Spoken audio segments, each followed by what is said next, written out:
Welcome back to another edition of the Disney Dish podcast with Jim Hill. It's me, Len Testa, and this is our show for the week of Schmurz Day, October 26th, 2020. On the show today, news, listener questions, and I go on a rant about California. And in our main segment, Jim tells us about the history of the Wonders of Life Pavilion. Let's get started by bringing in the man who says that you should keep people close and love them for what they are on the inside, which is a bunch of spare organs that you might need someday. It's Mr. Jim Hill. Jim, how's it going? Oh, is Hannah aware of this? There's a reason her middle name is Blood Donor, Jim. Well. Okay, all right. I figured that was a good Halloween sort of intro there, right? Okay, keep going. All right, let's do a shout out to subscribers over at disneydish.bandcamp.com. Thanks to new subscribers, Spirit Imagineer, Kevin R., and Tubby Daddy, and longtime subscribers Dan S2514, Christopher S72, and Justin H. Jim, these are the folks who came up with the first three themes of sports, music, and movies for Disney's All-Star Resorts. Other ideas they considered were All-Star Cooking and All-Star Television, but apparently a giant fiberglass rutabaga and Joni and Chachi frightened both children and adults. So those ideas were never used. True story. And I mentioned Joni and Chachi, Jim, so you can riff on John Stamos right now. Did you saw the news, right? Yes. The Wisconsin Democrats Happy Days reunion. Did they actually go through with that? I think it's coming up. I think it's the 29th. Chachi isn't going to like this. Right, exactly.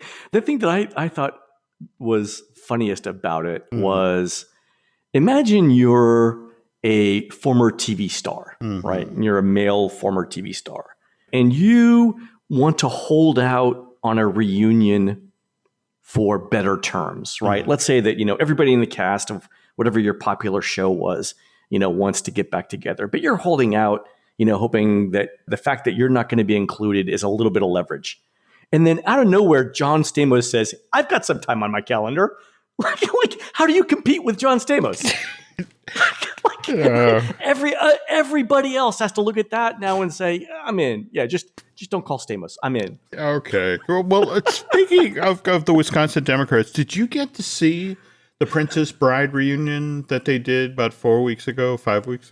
No. And I understand if you want to break up with me after this, I've only seen that movie once. I like it, but I've only seen it once. That's okay.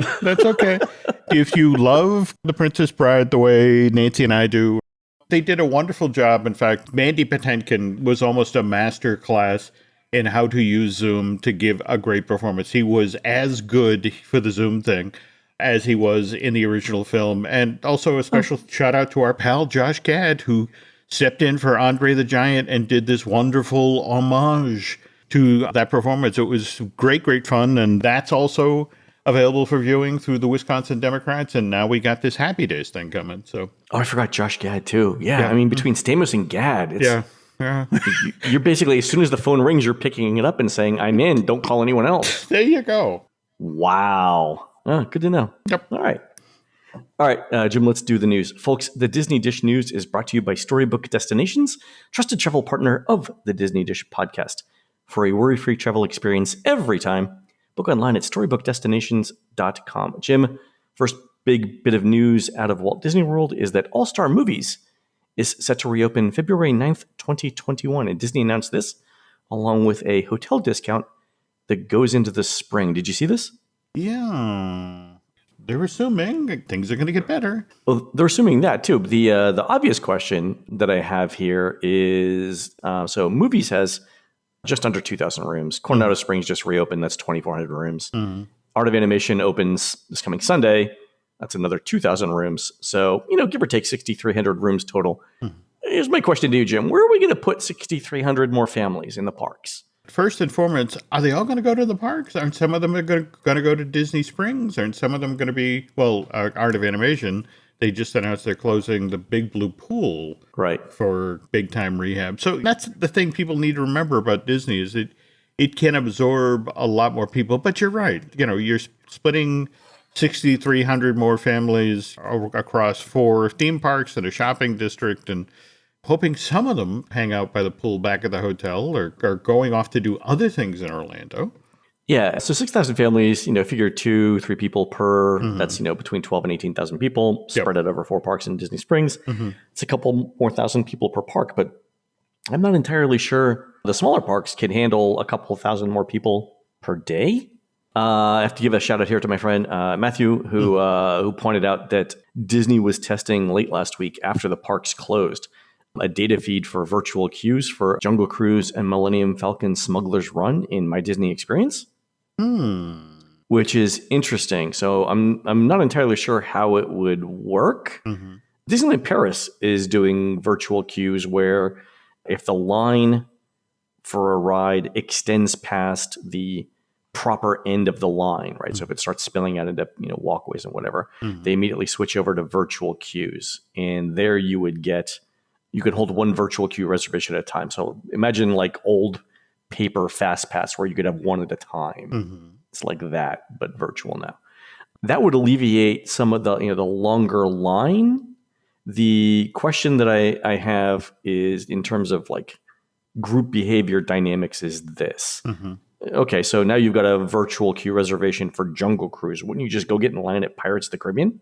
That's what happened back with FastPass when they were doing the initial tests in 2000 or there. Right. It would seem like it would only work, like virtual queuing would only work if you also capped how many people could get in the other non-virtual lines. Right? Because let's say you get a virtual queue for Jungle Cruise, right? And then you walk over to Pirates of the Caribbean and that line is, starting to spill out into the walkway. If Disney said, look, we're not taking any other people in this line until it shrinks a little bit, the only lines that you could get in at that point would be the lines where the attraction wasn't at its capacity yet. So that would work, right? That's basically, shifting people around to the less used areas of the park. That makes sense. Just stopping people from getting in lines. Have we figured out what the schedule is for the character cavalcades yet? The little spontaneous mini parades that go out? Is it hourly? Is it? I was told originally that they were going to start like at the Magic Kingdom, for example, when the park opens at 9. I think the first one was scheduled at 10:15 or thereabouts. And I think that makes sense because, for the first hour when people are essentially streaming down Main Street, you don't want them to have to dodge Tinkerbell. Oh, no, absolutely. Yeah. Or maybe you do. I mean, maybe, I don't know. Maybe you're like me and you're like, that might be entertaining in and of itself. Let's watch Grandma jump out of the way in her walker. Okay. That could be funny, right? Yeah. So I think it's 10:15 when when the first rush of people is over and they can push the crowds to either side of Main Street to get the floats down.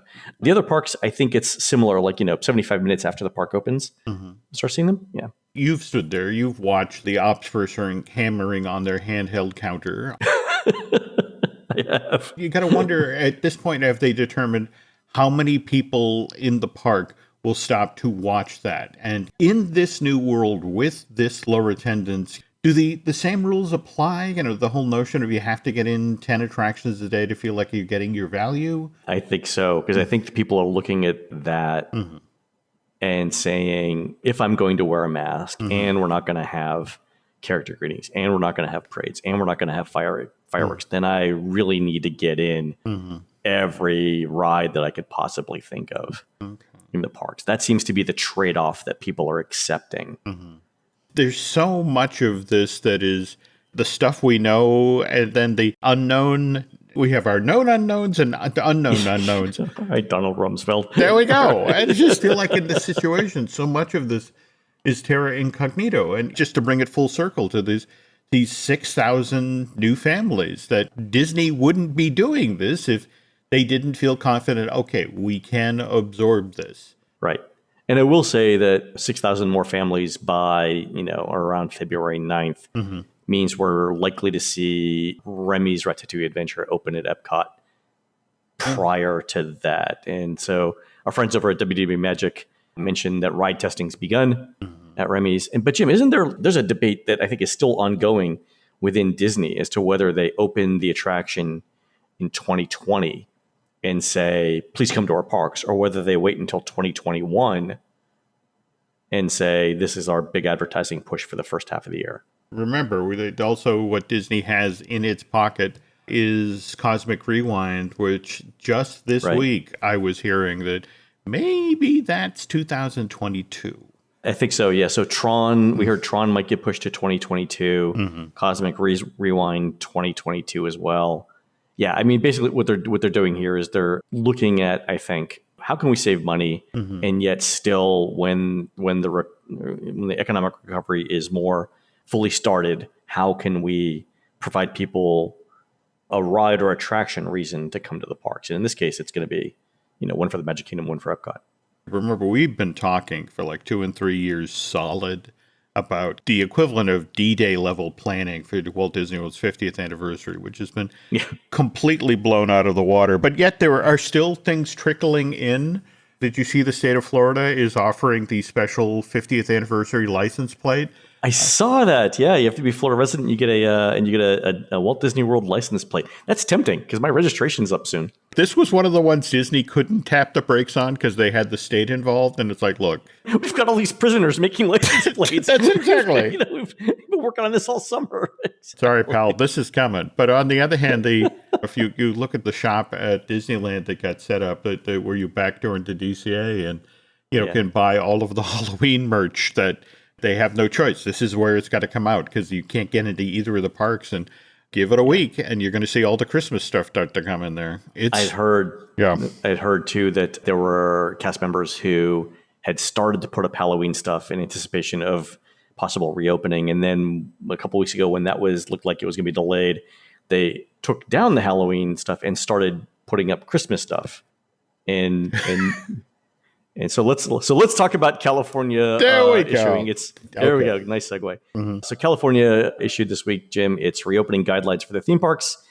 So California has guidelines for businesses with 4 tiers that determine which kinds of businesses are open in the widespread pandemic phase, which is purple, which is more than 7 cases per 100,000 residents. There are numerous restrictions, and that's where we're at right now. The next level down from that is substantial, or red, with between 4 and 7 new cases per 100,000 residents. Then there's moderate, or the orange level, which is 1 to 3.9 cases per 100,000 residents. And the best phase is minimal, which is yellow, with fewer than 1 case per 100,000 residents. So California has around 39.5 million people. Like I said, there's currently over 700 new cases per day, so they're in the widespread category. And so Disneyland can't, under the California guidelines, they can't reopen until California gets to under 395 new cases per day. Jim, did I get that right? You did. All right. So I look at this from a numbers perspective, right? And here's the first part of the problem. I see.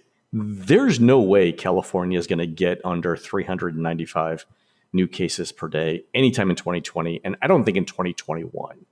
So if you look at like smallpox, right, we've achieved herd immunity from smallpox 2 ways. One is nearly universal vaccinations. I think everybody has to get a smallpox vaccination, and the few number of people who don't are basically protected by everyone else who does. That's literally the concept of herd immunity.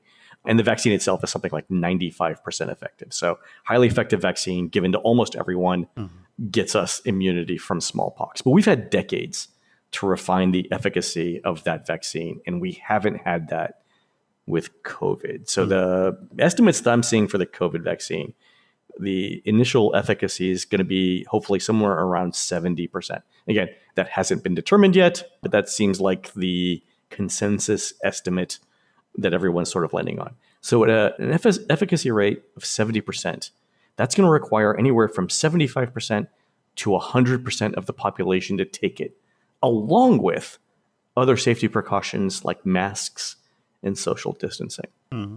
Okay, fair enough. 75 to 100% of the population has to take it. And the problem is it's going to take a very long time to manufacture, distribute, and administer that many vaccines easily into the second half of 2021. So everything that I've heard says that the very beginning of second quarter 2021, so like April 1, you should be able to walk into a CVS and get a shot. That doesn't mean that everyone is going to do it, right?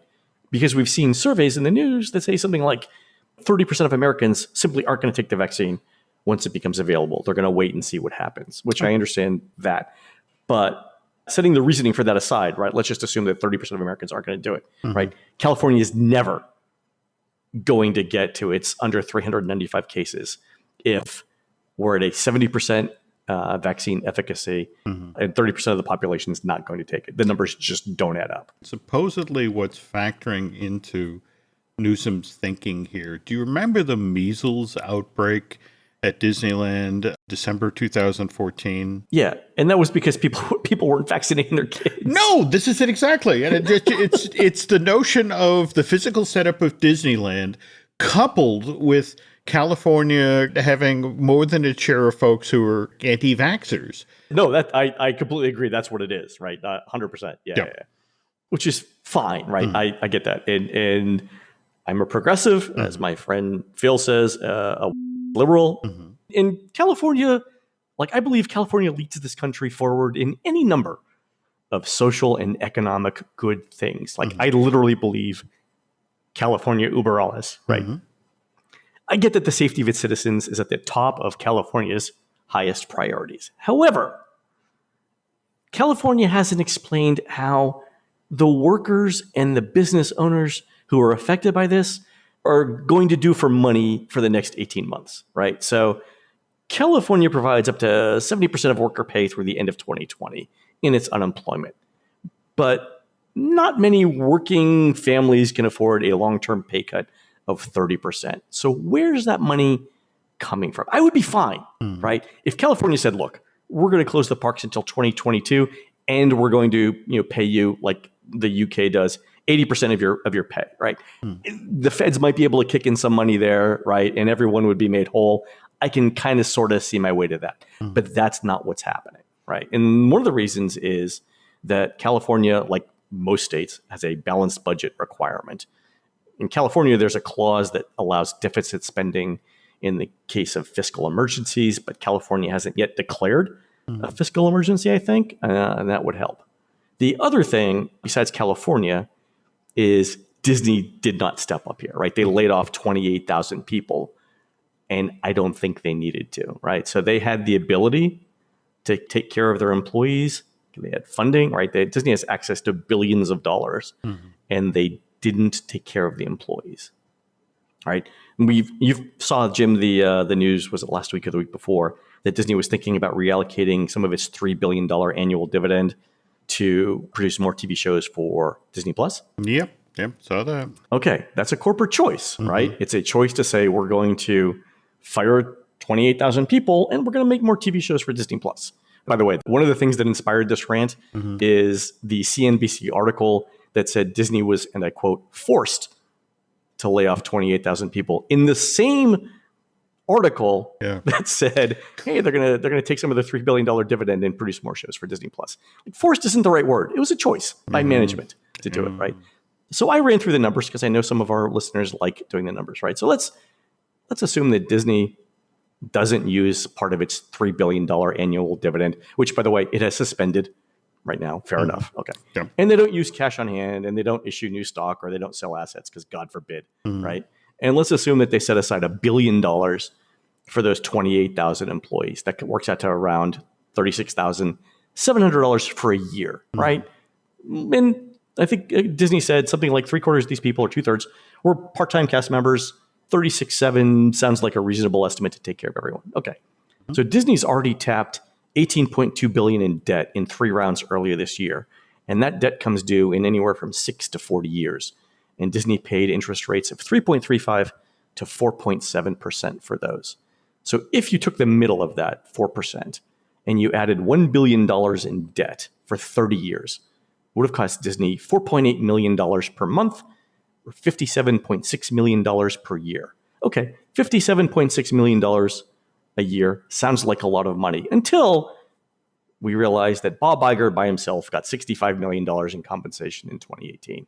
So what I'm pointing out here is Disney, to help 28,000 people for a year, they would have had to spend slightly less money than they paid that one guy one time, right? That does not sound to me, in the overall scheme of things, like that's a very large risk. And there's no guarantee that the markets would have viewed this negatively. There's a lot of research that says that companies who align charitable donations with corporate interests tend to do better stock price wise than other companies. And not for nothing, but that would have been a huge publicity, like good PR story. If Disney came out and said, look, families of America, we're going to set aside $1 billion to help these 28,000 families get through this. Right? In return, if you have the chance to visit a Disney theme park over the next couple of years, it would really help out. Who doesn't respond to that? Right? That's the market pitch right there. You get some of the cast members, you put them in front of the castle, and you have them tell the story with some good lighting in the morning, some balloons, maybe some characters in the background. Like we could do this in a day, right? This is not a big deal. I've said stuff like this before, Jim, on the show, and obviously I don't expect everyone to agree with me. But before you write in, dear listeners, let me add a couple of other points. One, some people think that Disney has a legal obligation to make as much money as possible for its shareholders. That's not true. And I refer you to the U.S. Supreme Court's decision in Hobby Lobby in 2015, which says that corporations are under no obligation to maximize shareholder value. Two, if you think $1 billion in pure expenses is going to break the Disney company, keep in mind that that's the production cost of basically 3 Avengers movies, maybe 2, depending on how it goes. Right? No, you're not wrong. Okay. So if 2 Avengers films tank, is the company going to go out of business? Probably not. So let me put it another way, right? Disney's stock price fluctuates by around $5 billion every day, give or take. If the company's finances are so precariously balanced on knife's edge that $1 billion in unexpected costs ruins the company, they're already doomed. The $1 billion isn't going to make a difference. And my overall point here, and I'm done with my rant, my overall point is this, that we all need to acknowledge that there are huge gaps at the corporate, state, and federal level in this country. Because we have economic crises like this every 10 to 15 years. And it seems like there's a whole bunch of people who work really, really hard and who just can't get ahead or even break even through no fault of their own. And we've now had 2 generations of kids, my kids included, right, growing up with these crises. And if the best we can say to them is, this is how capitalism works in America, then we shouldn't be surprised when our kids look for something different. I'm 61. I grew up with the belief that each generation was supposed to do better than the better, exactly. And I'm telling you, and I did better than my parents. Yeah, but it's one of these things where I look at what my daughter Alice is walking what's Alice? I mean, is Alice going to do? I mean, you look at, and I look at Hannah, and I'm like, I don't know. Yeah, that's troubling, man. It's troubling. Absolutely. All right, enough of that, Jim. Let's do listener questions. We got some excellent questions this week from our listeners. So this one's from Devin, who says, we've seen lots of movement in the crowd calendar lately, as can be expected with the changes brought on by COVID. Could you speak to how your teams are handling adjusting crowd calendars in a post-COVID park world? So this is for me. So yeah, Devin, we're doing a couple of things. One, we're looking very closely at the posted wait times for attractions. So our crowd calendar touring plans are based on the posted wait times. And the thing that we've seen with the posted wait times is that they're all over the place. One is that both Universal and Orlando are having really difficult times trying to visually estimate how long a line is going to be. There's no precedent for estimating how long a line is going to be when it stretches, for example, from Jungle Cruise all the way over to Pirates of the Caribbean. They've just never seen this before, right? So what we're trying to do there is to shorten our window, the window that we use, the reference window that we use for looking at past wait times in order to predict future wait times. So normally we would look about a year, maybe 2 years back at millions and millions of wait times that we got. And we would say, over the last couple of Christmases or the last couple of Thanksgivings, what were the wait times? And then combining that with everything that we know about what's coming up, rides that are closed, operational adjustments, and so on. Based on that, what would we, forecast this out to be? But now that time window is much shorter than 2 years because nothing today is like it was 2 years ago, right? So now we're looking like a month or 2 months back and trying to forecast that out. That's one way that we're doing it. And we're constantly adjusting that. I will say over the last week, especially, we've done really, really well in all the parks. And hopefully that continues. The other thing that we're doing is we're still trying to give people a sense of the actual wait in line. And thank God for our lines users who are submitting hundreds of wait times a day all across Walt Disney World. That's enabling us to say, for example, hey, I know that the posted wait time at Big Thunder is 60 minutes. And normally if it's 60 minutes, you'd wait 48. But in In this particular case, a posted wait time of 60 minutes gets you an actual wait time of under 30 minutes. By the way, I love what you guys are doing on Twitter because you're getting that info out in real time. Yeah, 5 o'clock every day. Yeah. Shout out to our blog team, Julia and Danny, for getting that out. It's fantastic stuff. Yeah. Yep. And in that, we're actually where we've got enough data to say, this was the actual wait time. We're doing that too. And I think there were a couple of times in the last week where, like for the studios, for example, the studios posted wait times were some of the highest they'd been in a month. But if you look at the actual wait times, it really wasn't bad at all. So, Devin, that's the other thing that we're doing. And along with, telling you what the posted wait times are, we're still trying to keep it real with the actual wait time. So hopefully that continues. And again, folks that are using the Lines app, thank you so much for submitting those actual wait times. It's helping keep everyone sane while we look at 120-minute wait times for a runaway railway. It's keeping everyone grounded. So thanks for doing that. I got another email this one's from DVC Family, and it says, with so much uncertainty in the long-term closing of Disneyland and revenue being limited, do you see down the road, if this trend continues, a selling of Disney hotels or a third party getting involved? And what about DVC? Can they withstand the storm? So let's start with DVC, Jim. When DVC was launched in December of 1991, there was a very different business model in place than we're seeing today. And, we already had a number of resorts that, for example, Reflections, which I guess we're going to be talking about in a future show. Hold on. I need to pour out some of my water in memory of Reflections. Hold on. Okay, done. Go ahead.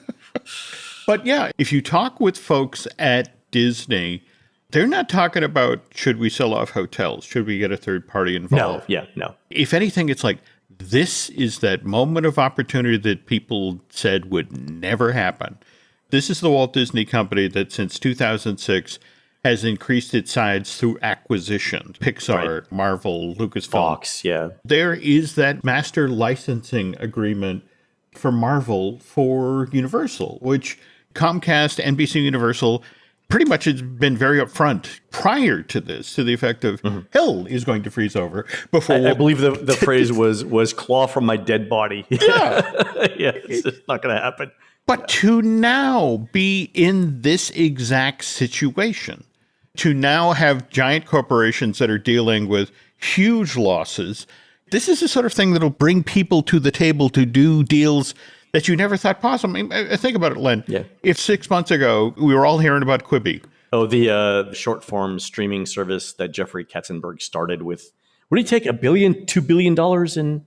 Yeah. $2 billion in funding, yeah. And it's gone. Literally, it's shutting down. That all went away.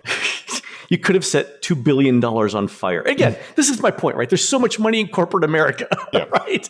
But it's moments like this that brings people to the table to make interesting deals. Oh, yeah. And all I'm going to point out is this week, I don't know if you saw any of the artwork that went out in regard to Universal Beijing. I did. Yeah. All right. I want you to circle back on the artwork for the Transformers land for Universal Beijing and the fact that if you squint, the giant coaster there is Hulk.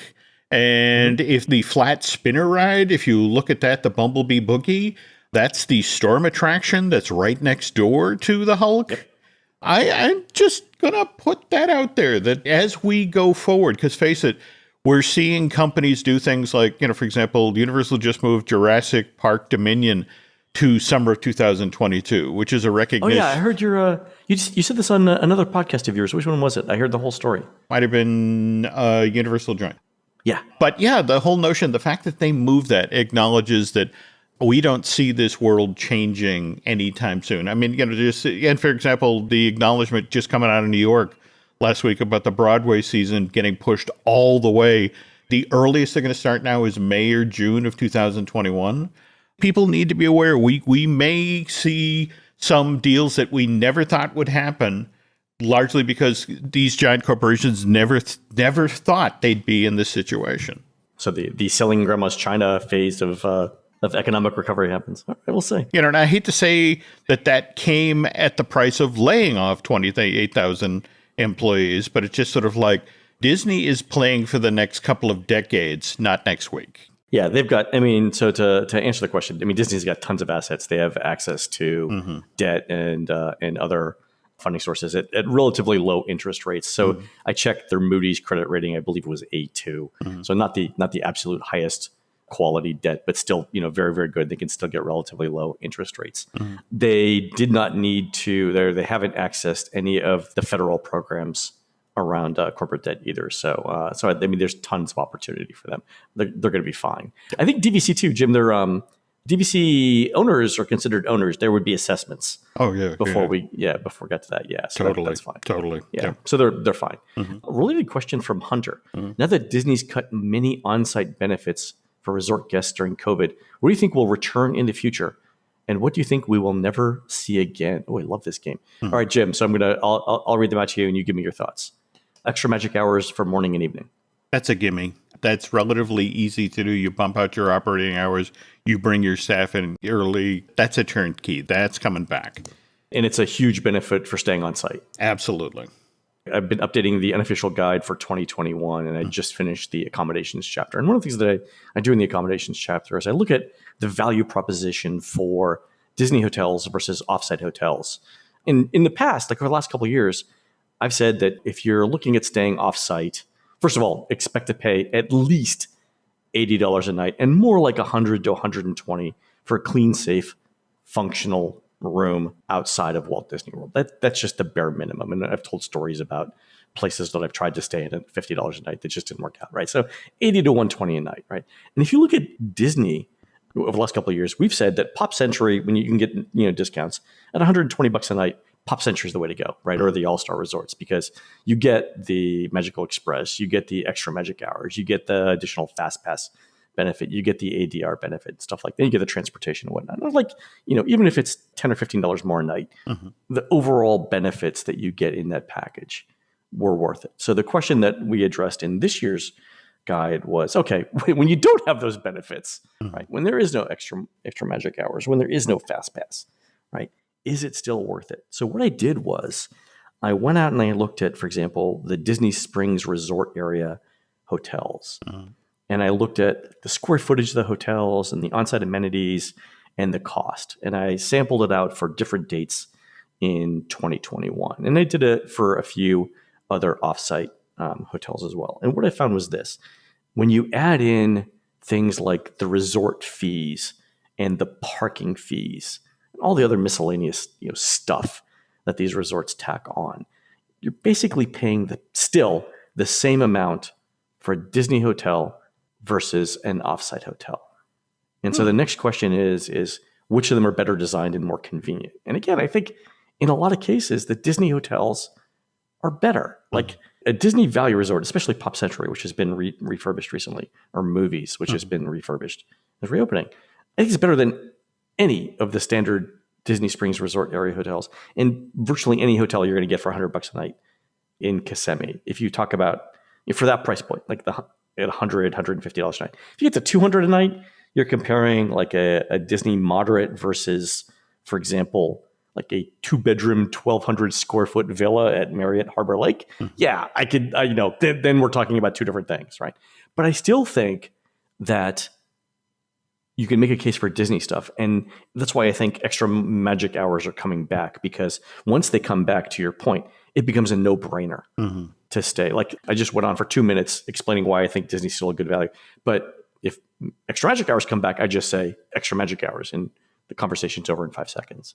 So yeah, I think it's coming back. What about Magical Express luggage delivery, baggage check at the hotels? Not until we have a vaccine, and even then, probably a year or more after that point.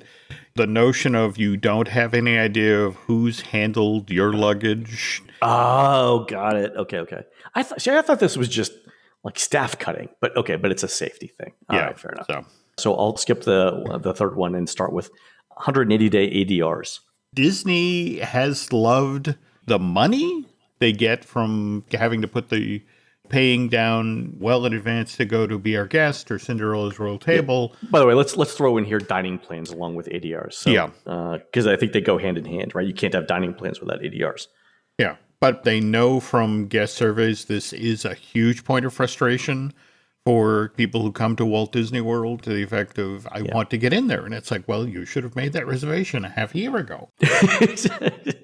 Especially in a world where we live in our phones. And it's like, why can't I get in there? I have my phone. If you let me know, I could come instantly.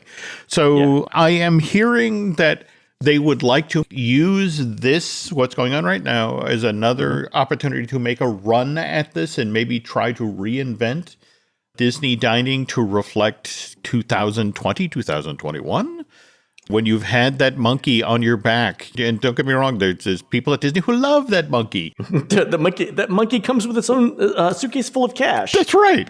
So it's like we love this monkey. Yeah, let's do a whole circus. Yeah. So it's just kind of interesting to watch Disney in this moment try to think, okay, we can take advantage of this. We can reinvent in this moment, and when we come back, we live in today's world as opposed to what we set up back in the early 2000s. So, right. I think the reason why they're not bringing back dining packages is they don't have the physical capacity yet at the restaurants. Oh, yeah. The sit-down restaurants that are operating right now are operating at roughly 1/3 capacity. I had a couple of friends who came back last week and were amazed at how few people were in the restaurants.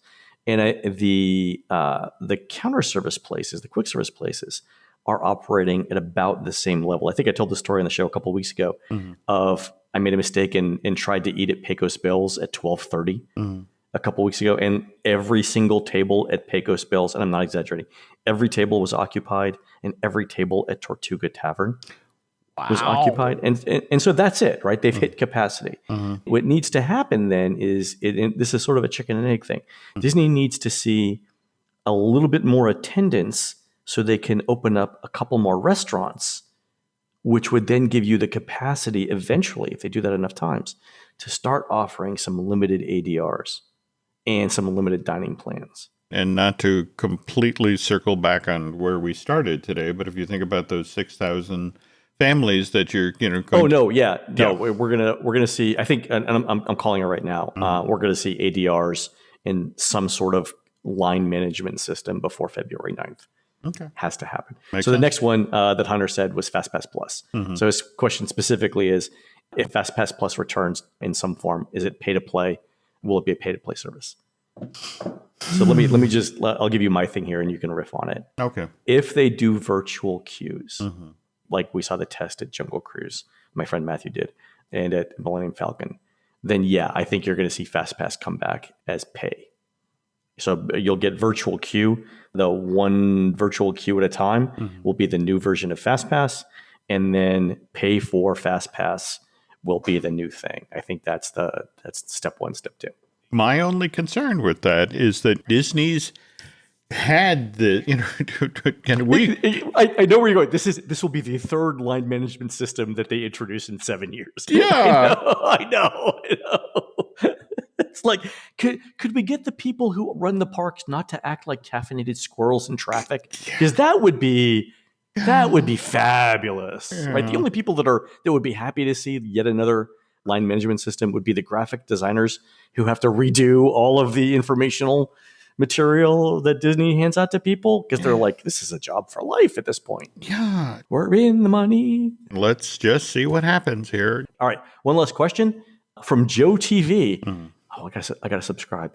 I wish you guys would give an update on what happened with The Void at Disney Springs. It's so sad that it closed. Man, I love The Void. I think, remember when I went for the first time and I was like, I think I said literally, like, if I was younger, I would change the direction of the company to do this. I thought it was amazing. It is the future of themed entertainment. But to start its ramp up and then encounter a pandemic. Yeah. And that's the thing. The Void is a high-touch experience. You're slinging on backpacks that everyone else has worn. Yeah. And you're holding the faux guns that you use in the attraction and that sort of thing. I mean, there's just from a cleaning point of view and a safety point of view. Not too much. Yeah. When there's a vaccine, this is still a brilliant business. The problem is, in much the same way as Quibi, can you survive till the world changes? And in the case of Quibi, no, we can't. I'm just hoping that the folks behind The Void have enough cash in hand and can get other investors on board to that when the world goes back to what it was, this is great. You could have this anywhere and have amazing experiences. So I think the good news from The Void's perspective is that their major cost has to, besides employees, has to be the leases that they have on those buildings. And I know they had one in Times Square and they had places elsewhere. And hopefully their landlords are being flexible about payment there. Because I think that technology is fabulous. I think the stories that they've come up with are compelling. I think the operations, they were getting sort of their feet under them. It was, getting people in and out of the door was going pretty well. And we advocated for it. Like I said, it was, one of the best new things in Walt Disney World a couple of years ago. Still is. So I hope those guys succeed. Yep. Yeah. All right, Jim, let's do a couple of surveys before we go into our main segment here. So our friend Chris sent in a DVC survey with this question. And Jim, I want to get your take on it. The entire question was this. During this visit to the Walt Disney World Resort, did you experience any of the following miniature golf courses? Disney's Fantasia Gardens, Disney Fantasia Fairways, another course off Disney property, or I didn't experience any miniature golf courses on this trip. So if there's another way, if I could paraphrase this question, Jim, the question is, how much money should we think the particular corner of World Drive is worth next to the Swan and Dolphin? Is that how I'm interpreting the question? Is that correct, the way that I'm interpreting that question, Jim? Well, the most interesting part of that, notice that there is absolutely no mention of Disney's Winter Summerland. Winter Summerland, yeah. Because, it's not open right now, but yeah. But we're not concerned about that piece of real estate. It's this chunk next to, is it still the Cove or no? Wait, we changed the name. It's the Swan Reserve. There we go. Yeah. And we reserve the right to totally demolish the place next door. There we go.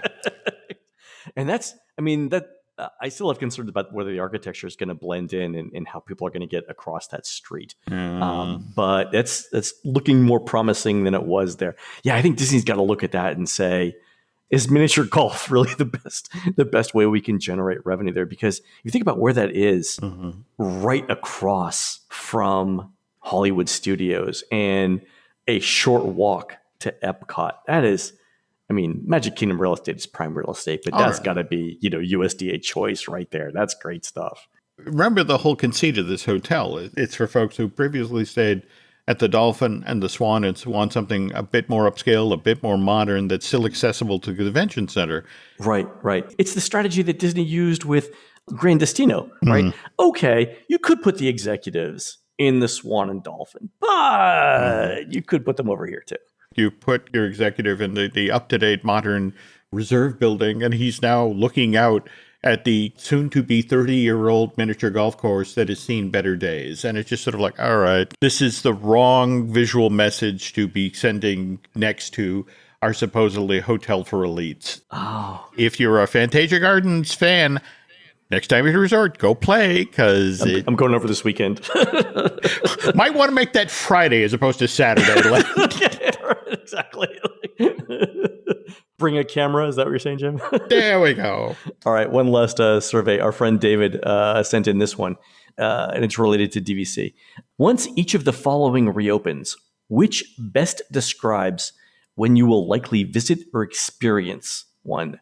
And the categories or the responses are, as soon as it reopens, regardless of whether new health and safety precautions have been implemented, or as soon as they reopen, assuming proper health and safety precautions are implemented, or only after COVID-19 treatments are widely available, or only after a COVID vaccine becomes available. And the last answer that you could give is, I'll never visit no matter what. So the categories are theme parks. So are you going to go as soon as they reopen, regardless of whether there's health and safety, or do you need health and safety, or do you need a vaccine, or what? So that's one. U.S. beaches and shores is interesting. And by the way, if I'm reading the question behind the question here, it's really Disney saying, what things do I have to either emphasize or keep track of or compete with when it comes to U.S. destination preferences?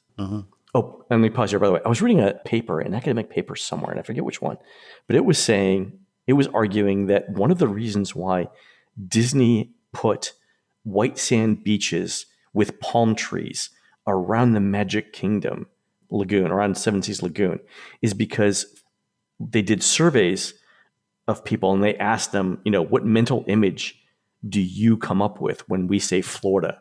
And the top two responses were white sand beaches and palm trees. So that Disney put those in so they could feature them in the ads and people would associate it with Florida. Wow. Genius. Yeah. Genius. All right. So theme parks, U.S. beaches, international river cruises. And I would have said, Jim, if you would have told me 10 years ago that international river cruises was going to start showing up as an option on Disney surveys.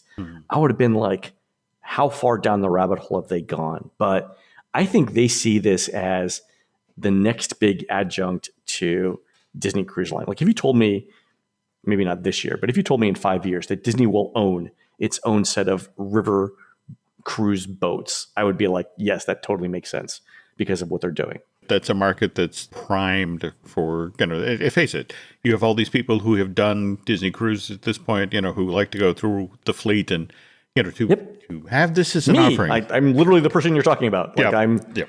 I've been on all the ships. I've done almost all the itineraries. I'm ready for something new. So the next two are U.S. and international group guided tours. And it doesn't say in parentheses here, Adventures by Disney, but that's what they mean, right? That's it, clearly. Multi-day ocean cruises and then U.S. hotels. So all of that's directly related to Disney resorts, I would think, except for U.S. beaches or shores. Interesting. All right. Well, David, thank you for sending that in. All right, folks, we're going to take a quick commercial break. When we come back, Jim tells us the history of the Wonders of Life Pavilion. This episode is brought to you by LifeLock. It's Cybersecurity Awareness Month, and LifeLock has tips to protect your identity. Use strong passwords, set up multi-factor authentication, report phishing, and update the software on your devices. And for comprehensive identity protection, let LifeLock alert you to suspicious uses of your personal information. LifeLock also fixes identity theft, guaranteed or your money back. Stay smart, safe, and protected with a 30-day free trial at LifeLock.com/podcast. Terms apply. This podcast is brought to you by Carvana.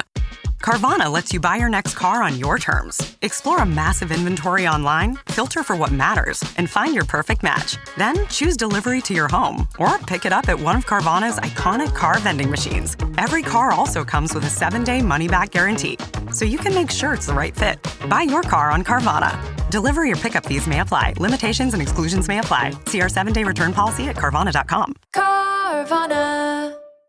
Breathe deep. Imagine your legs more limber in Duluth Trading Double Flex Denim. Envision euphorically squatting for that can of suds, bending for your toolbox in a state of bliss, lunging for your laser level on a whole new level. Relax and allow the flex to fill you with ability. Find your inner flex in Double Flex Denim only at Duluth Trading. Last Monday was the 31st anniversary of the opening of the Wonders of Life Pavilion. And that's really hard to believe because, number one, it's been closed almost as long as it was opened. And there's an entire generation of kids who haven't been able to vomit on Body Wars like my sister and I did growing up. And that hurts me a little bit, Jim. It hurts me a little bit. Well, by the way, to prep for the show, I watched our friend Martin Smith's wonderful, wonderful YouTube video on the history of Wonders of Life. I recommend this for everyone. Just go look it up. If you're on YouTube and you Google Wonders of Life, Martin's vids, it'll come up. It's fascinating. The one thing I will say about that is Martin on his videos, goes through the whole development cycle for all these attractions, starting with, the earliest concepts. And it seems like Wonders of Life, like the idea of a health-related pavilion was pretty much baked into Epcot from the start, right? Oh, absolutely. I mean, if you go back to when the Epcot Future World Theme Center was initially announced back in July of 1975, it was right there. But the Epcot Center healthcare exhibit wasn't going to be located. Oh my God. Sorry, I momentarily dozed off as you said those words. That's how boring it sounds. Sorry, go ahead. This is the problem. They thought this was going to be a gimme. There's so many, whether it's pharmaceutical companies or outfits that do HMOs or that sort of thing. It's like, this is a gimme. Someone's going to step up immediately and want to do this. So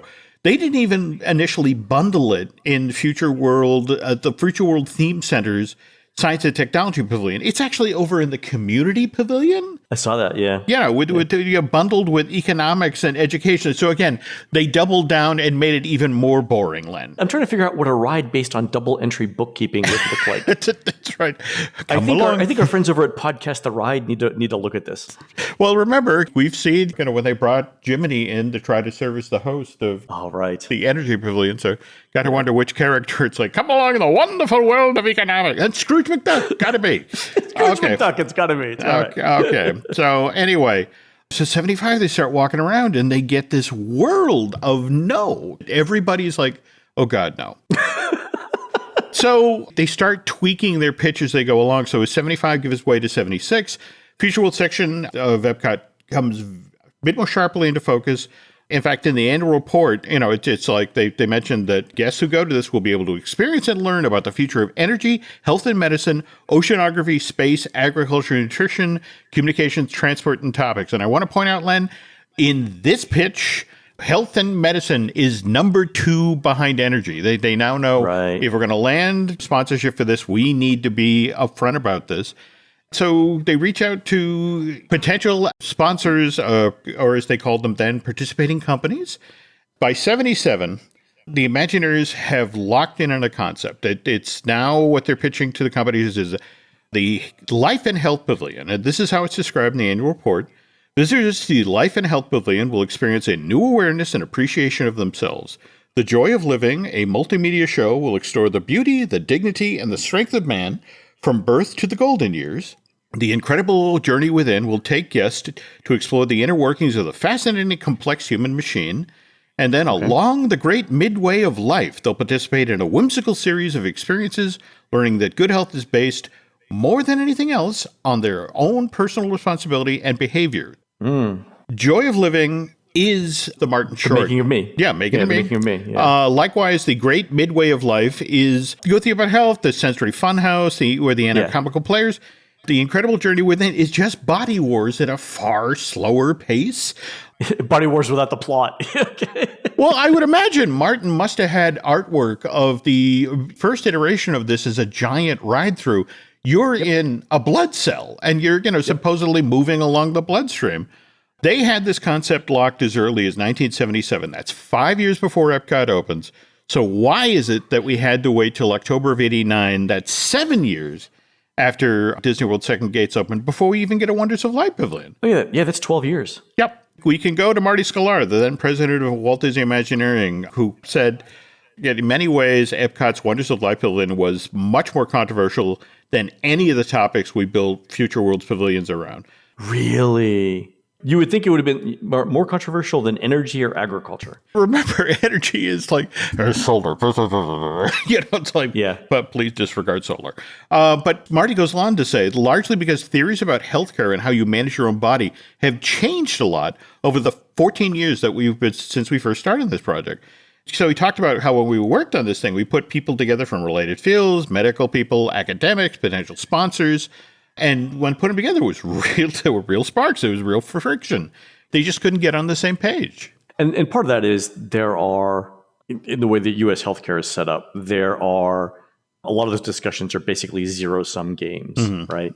That if academics or governments move in one direction, it generally means less money for pharmaceuticals or insurance, right? So that's just the way the system is set up. So I can see that. And then the other thing too is, the work that I've done on the diabetes side for software. A lot of the way that healthcare is set up is you get these weird perverse incentives where companies make more money the sicker people are, and it doesn't happen a lot. And the vast majority of companies that I've talked to basically take the position that that's not how they're going to make their money, right?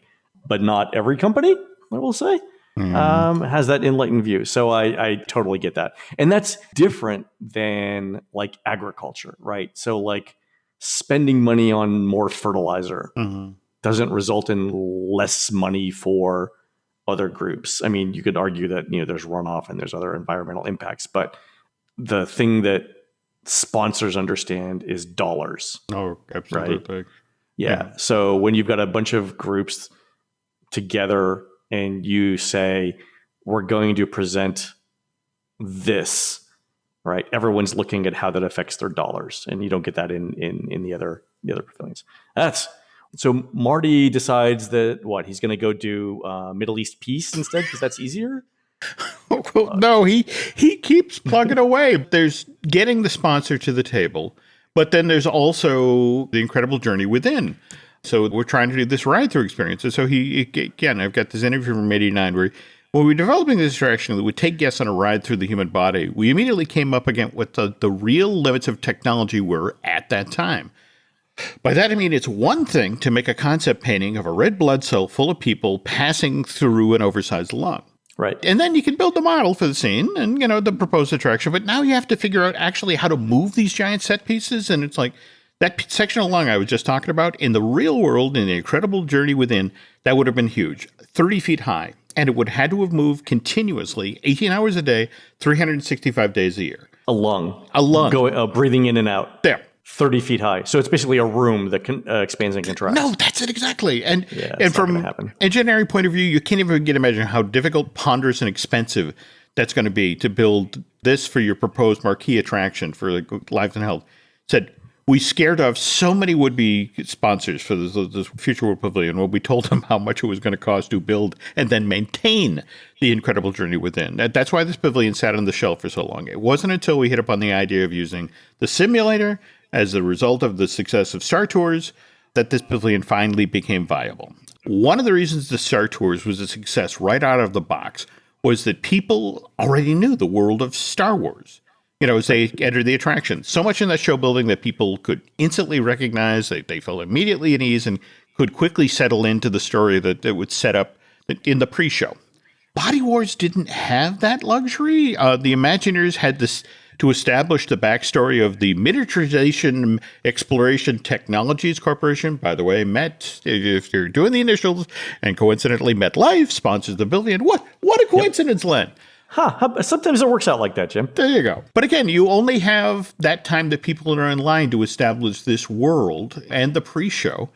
What the Imagineers were trying to nail down for the Miniaturization Technologies Corporation, well, first of all, this is set 2063, so some 43 years in the future. Oh, so but like almost 80 years, 75 years in the future from when it was first. 88. Was first 88. announced. Yep. So I actually have through a generous donation from somebody in the Walt Disney World Imagineering section, I have all of the background announcements that were played. Oh no! During Body Wars. So like the different groups that were loading, like all the different sort of like doctors' offices, yep. notices that you heard in the back.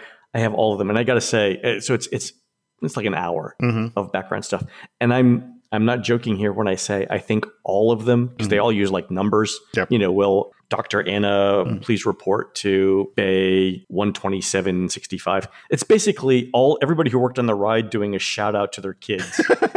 Because if you look at all the numbers, virtually all the numbers that they announce could be dates. Oh, and birthdays. And it's just great. It's one of those things where it's like, hey, we need some background noise here. What are we going to do to make it sound all sciencey and doctory? Yeah. We're going to do this. It's kind of great. If you went on Alien Encounter, the vibe from when you walked in the building, the architecture, the announcements, the soundtrack, it all hammered a story to the effect of these people are putting profit above safety. We shouldn't trust what they're doing. It's stepping into a dangerous situation. With Body Wars, they wanted the exact opposite thing. They wanted the sense that these people were capable, and God help, if anything went wrong, they would move heaven and earth to save us. So Eisner's in the pitch meeting with the Imagineers when they're talking about trying to nail down the feel and the look of Body Wars. And it's like, the people who work here, they should feel like Starfleet. And Eisner's response was, I know the perfect guy to direct our pre-show film, and that's Leonard Nimoy. I'm just gonna call Leonard Nimoy to see what he's doing next week. I always forget he was a director. Yeah, and more to the point that he and Eisner went way back, because you can remember in '79 they made Star Trek: The Motion Picture. But what ended up happening was that Nimoy wanted to put Spock in the rearview mirror. In fact, in 1975, he actually wrote his autobiography that was called "I Am Not Spock." But then in 77, Star Wars comes out, and every studio in Hollywood wants to make a sci-fi movie. And so Eisner's in charge of Paramount at the time. He actually sends Katzenberg to New York, where in an effort to put Spock in the rearview mirror, Nimoy's on Broadway doing Equus. And the Star Trek: The Motion Picture is moving forward without Spock. And so Jeffrey Katzenberg's job is basically to go backstage. I think it was at the Len Testa, and just keep piling up money till Nimoy said yes. Let me know when this stack of money is high enough for you. Nimoy finally caves, goes back to California, shoots Star Trek the Motion Picture, makes enough money they decide they're going to make a sequel, Star Trek The Wrath of Khan. And Nimoy had explained to Katzenberg and Eisner, this is a one and done. I came back, I did the character, you got your movie. And so, well, Leonard, we'd really love you to come back, to do Wrath of Khan. And he's like, all right, I'll only come back if you kill Spock. So I never have to play the character again. They agreed to his condition, and 82 Wrath of Khan comes out, makes more money than God. More to the point, Leonard Nimoy has fun making this Star Trek movie as opposed to... Oh, yeah, because he's like, oh, I'm done here. I'm just going to, I'm gonna have a laugh at this. Yeah. Yeah, but that makes so much money, they want to make another sequel. And so Eisner, once again, goes to Leonard. That's like, look. He's like, here's a bunch of money. I want you to think about this money and then define the word dead as it was previously used in reference to Spock. Absolutely. But to give Leonard credit, it's like, well, I don't want money this time. It's like, oh, what do you want? I want to direct. Okay. Sure. Okay. And they set up the movie. It comes out the summer of 84, does very well. But of course, in 1984, Michael Eisner is on his way out the door to go be in charge of Disney. But, he watches Leonard work. He's very impressed by the fact that, he's not a particularly wasteful guy. He's very efficient. He gets the movie they need at the price they need on the schedule they need. He does everything a director's supposed to do, right? Okay, so it's 1986 now, and Disney has just acquired the rights to redo a very popular film from France. I'll mangle the title, so we'll just call it what they called it in America. It's 3 Men and a Baby. I've heard of it. Yes, right. But the thing is that Disney has a falling out with the director of the original French film. He was supposed to direct the American version. So he walks out the door, and it's like, I need a director. Wait, Leonard Nimoy directed 3 Men and a Baby? He directed 3 Men and a Baby for Disney. Did he really? He did. And in fact, Eisner calls him on Thanksgiving. It's like, hey, you doing anything the next couple of months? Because I got a situation. Leonard gets on a plane, flies up to Toronto where they're going to shoot, takes a look at the set, takes a look at the script, meets the cast. It's like, yeah, sure, I'll do it. And it's Disney's first blockbuster. Oh, yeah. I saw it in theaters. Yeah. No, it still holds up, by the way. You still cry in the exact same places, that you always did. Wait, so it was Tom Selleck? Tom Selleck, Ted Danson, and... Steve Guttenberg? Yes, there we go. Steve Guttenberg. Yeah. But it's in post. So Nimoy's on the lot, working on the thing when Eisner has this meeting about Body Wars. And it's like, well, hang on, let me call Leonard. And it's just sort of like, hey, how would you've done the Star Trek thing. Let me explain what we want to do with this ride film. And Leonard's flattered, actually. Just the whole notion of, well, cool. Yeah, all right, I'll do that.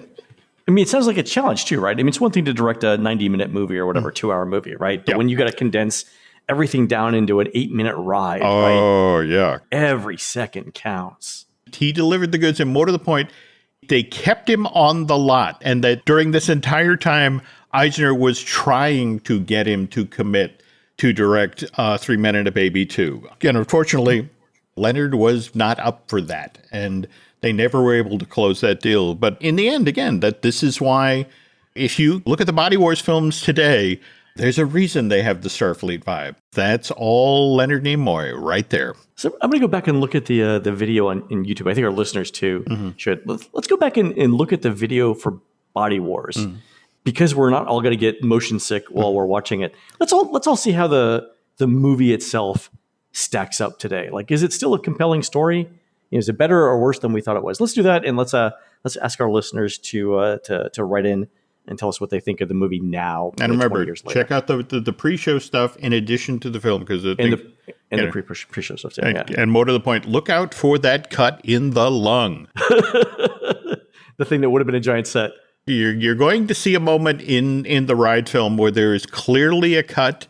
They cut out, I want to say, 15 seconds in the actual ride film of your vehicle pitching back and forth as you're in the lung. And I don't want to say that's what made you and Chrissy sick, but, that's a fairly infamous scene in the attraction. So I think Martin said something about that in his video as well, that it was like some sort of test and adjust to not make people sick. There you go. Wow. So great story, Jim. Glad to do it. All right, folks, that's going to do it for the Disney Dish show today. Please head on over to disneydish.bandcamp.com, where you'll find exclusive shows never before heard on iTunes, including new in-park audio and a special series on the Disneyland Circus. On next week's regular show, what Buzz Lightyear and other Disney ride-through Target Gallery games means for Disneyland's upcoming Spider-Man attraction. You can find more of Jim at jimhillmedia.com and more of me, Len, at touringplans.com. We're produced fabulously by Aaron Adams, who's doing the ribbon cutting at the grand opening of the Greenbrier Junction Model Railroad at 12 p.m. on Saturday, November 23rd at the North House Museum as part of the annual Lewisburg Holiday Festival in beautiful downtown Lewisburg, West Virginia. While Aaron's doing that, please go onto iTunes and rate our show and tell us what you'd like to hear next. For Jim, this is Len. We will see you on the next show.